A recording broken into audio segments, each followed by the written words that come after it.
नमस्कार. माय महानगर लाईव्ह मध्ये मी उन्मेष खंडाळे आपलं स्वागत करतो. दिल्लीमध्ये खांदेपालट झालेला आहे. अरविंद केजरीवाल यांनी मुख्यमंत्री पदाचा राजीनामा दिल्यानंतर आता आतिशी मार्लेना या दिल्लीच्या मुख्यमंत्री झालेल्या आहेत.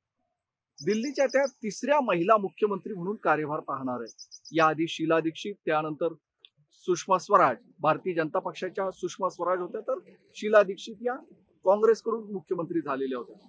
त्यानंतर आता आम आदमी पार्टीने दिल्लीला महिला मुख्यमंत्री दिलेले आहे.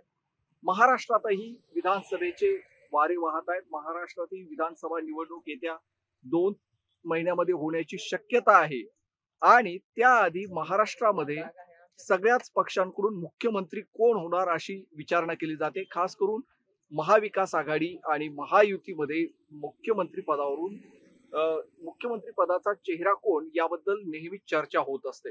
दिल्लीमध्ये मुख्यमंत्री बदलाचं कारण म्हणजे अरविंद केजरीवाल यांच्यावरती मद्य वितरण घोटाळ्याचे आरोप होते आणि त्यामध्ये त्यांना ईडीने अटक केलेली होती, सीबीआयने त्यांच्यावरती गुन्हे दाखल केलेले होते.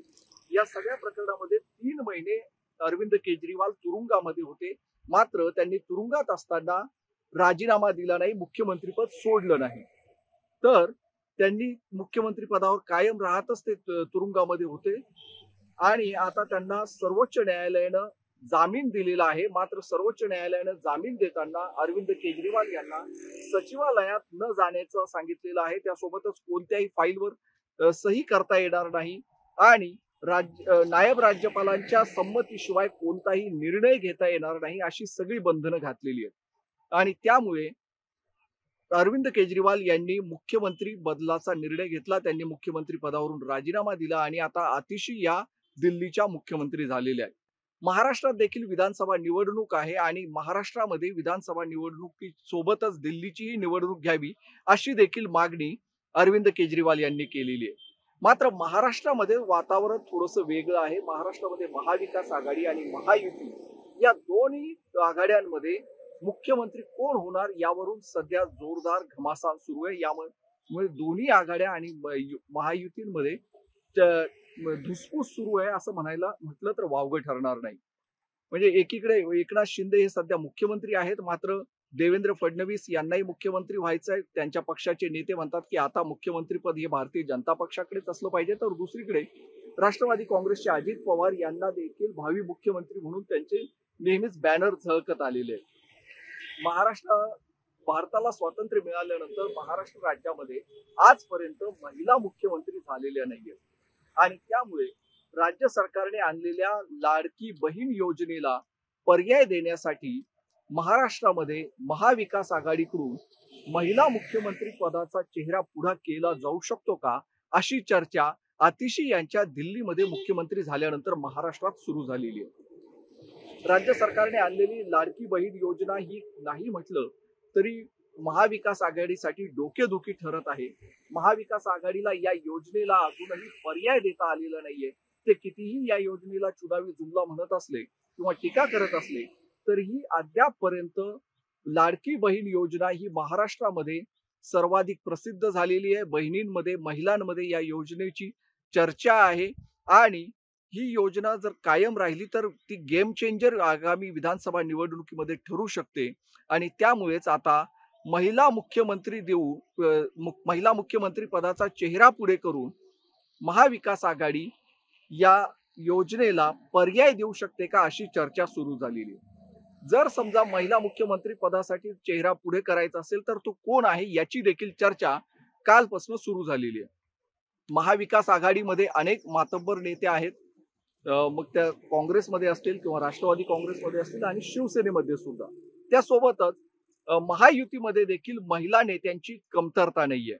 भारतीय जनता पक्षाच्या पंकजा मुंडे यांनी तर याआधीच जाहीर केलेलं होतं, जेव्हा मुख्यमंत्री देवेंद्र फडणवीस होते तेव्हा पंकजा मुंडे म्हणाल्या होत्या की मी जनतेच्या मनातील मुख्यमंत्री. म्हणजे त्यांनी त्यांची मुख्यमंत्री पदाची अभिलाषा कधीही लपवून ठेवलेली नाहीये आणि त्यामुळेच त्या मागे पडल्या अशी देखील चर्चा तेव्हा होती. मात्र आता जर मुख्यमंत्री पदासाठी महिला चेहरा निवडायचा असेल तर त्यामध्ये भारतीय जनता पक्षातून आघाडीचं नाव म्हणजे पंकजा मुंडे आहेत. त्या आता सध्या विधान परिषदेच्या सदस्य आहेत. त्यानंतर शिवसेना शिंदे गटामधून नीलम गोरे यांचं नाव पुढे येत आहे। नीलम गोरे यांना संसदीय राजकारणाचा अनुभव आहे, ते विधान परिषदेच्या अध्यक्ष राहिलेले आहेत। त्यामुळे त्यांची एक राजकीय कारकीर्द मोठी आहे, अनुभव मोठा आहे आणि त्यामुळे त्यांचं नाव शिवसेना शिंदे गटाकडून पुढे येत आहे।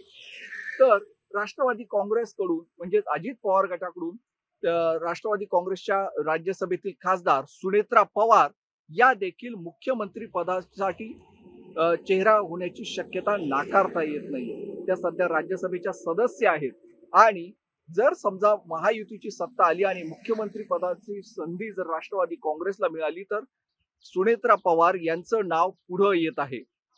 त्यांना राजकीय कुटुंबाचा वारसा आहे, त्यांच्या माहेरातही राजकीय घराणं आहे आणि सासरी देखील पवारांचं मोठं राजकीय वारसा त्यांच्या सोबत आहे। त्यासोबतच राष्ट्रवादी काँग्रेसमध्ये महिला अध्यक्ष रुपाली चाकणकर यांचं नाव देखील चर्चेमध्ये आहे। त्यासोबतच मंत्री आदिती तटकरे या तरुण आहेत, तडफदार मंत्री म्हणून त्यांची सध्या ओळख आहे, त्या देखील या स्पर्धेमध्ये मागे नाहीत, हे देखील स्पष्ट केलं पाहिजे। तर महाविकास आघाडीमध्ये महिला नेत्यांची देखील कमी नाहीये। सर्वात पुढचं पहिलं नाव येतं सर्वात आघाडीवर आहे, त्या म्हणजे राष्ट्रवादी काँग्रेसच्या कार्याध्यक्ष सुप्रिया सुळे। शरदचंद्र पवार गटाच्या सुप्रिया सुळे या कार्याध्यक्ष आहेत, त्यासोबतच बारामतीच्या खासदार आहेत। त्यांचा संसदीय राजकारणाचा अनुभव मोठा आहे आणि त्यासोबतच संसद रत्न म्हणून त्या अनेकदा नावाजलेल्या आहेत। त्यांची भाषणं ही अभ्यासपूर्ण असतात संसदेतली आणि त्यामुळेच त्यांना संसद रत्न पुरस्कारानं सन्मानित करण्यात आलेलं आहे। तर राज्याच्या राजकारणामध्ये परतणार नाही असं त्या अनेकदा म्हणत आलेल्या आहेत। मात्र राष्ट्रवादी काँग्रेसमध्ये झालेल्या बंडखोरीनंतर फुटीनंतर आता शरद पवारांच्या राजकीय वारस म्हणून सुप्रिया सुळे यांच्याकडेच पाहिलं जातं। त्यामुळे महाविकास आघाडीमध्ये सर्वात आघाडीचं नाव जर कोणाचं असेल तर त्या सुप्रिया सुळे आहेत आणि त्यानंतर शिवसेना ठाकरे गटातून रश्मी ठाकरे यांचं नाव पुढे येत आहे। रश्मी ठाकरे या उद्धव ठाकरे यांच्या पत्नी आहेत। ज्या पद्धतीने जेव्हा महाविकास आघाडीचं सरकार स्थापन करण्याची वेळ आली आणि उद्धव ठाकरे हे मातोश्रीतून थेट वर्षा निवासस्थानी पोहोचले, त्याच पद्धतीनं जर समजा महाविकास आघाडीची येत्या काळात सत्ता आली आणि महिला मुख्यमंत्री पदासाठी शिवसेनेकडून कोणता चेहरा पुढे करायचा असेल तर तो म्हणजे रश्मी ठाकरे यांचं नाव सर्वात आघाडीवर आहे। तर काँग्रेसमध्ये देखील महिला नेत्यांची कमी नाहीये। काँग्रेसच्या महिला नेत्यांमध्ये सर्वाधिक चर्चेत आहेत फायर ब्रँड नेत्या म्हणून वर्षा गायकवाड यांचं नाव आहे। त्यानंतर राष्ट्रवादी काँग्रेसच्या यशोमती ठाकूर या महिला नेत्या सर्वात पुढे आहेत। त्यासोबतच आता खासदार झालेल्या आणि 3 वेळा सोलापूरच्या आमदार असलेल्या प्रणिती शिंदे यांचं नाव देखील आघाडीवर आहे। तर महाराष्ट्रामध्ये महाविकास आघाडीकडून मोठी यादी ही महिला नेत्यांची आहे। महाराष्ट्राला राजमाता जिजाऊ अहिल्याबाई होळकर, झाशीची राणी आणि त्यासोबतच सावित्रीबाई फुले अशी रणरागिणी आणि समाज सुधारक महिलांची मोठी परंपरा राहिलेली आहे। मात्र महाराष्ट्रामध्ये आतापर्यंत महिला मुख्यमंत्री झालेली नाहीये आणि येत्या विधानसभेमध्ये जर समजा महाविकास आघाडी आणि महायुती यांनी महिला मुख्यमंत्री म्हणून जर कोणाचा चेहरा पुढे केला तर येत्या निवडणुकीमध्ये हा विषय मोठा चर्चेचा राहण्याची शक्यता आहे। या संबंधीच्या अधिक बातम्या आणि अपडेट्स तुम्ही mymahanagar.com वरती जाणून घेऊ शकता। त्यासोबतच या संबंधीचे अधिक व्हिडिओ तुम्ही माय महानगर लाईव्ह या आमच्या YouTube चॅनलवरती पाहू शकता। हा व्हिडिओ पाहिल्याबद्दल धन्यवाद।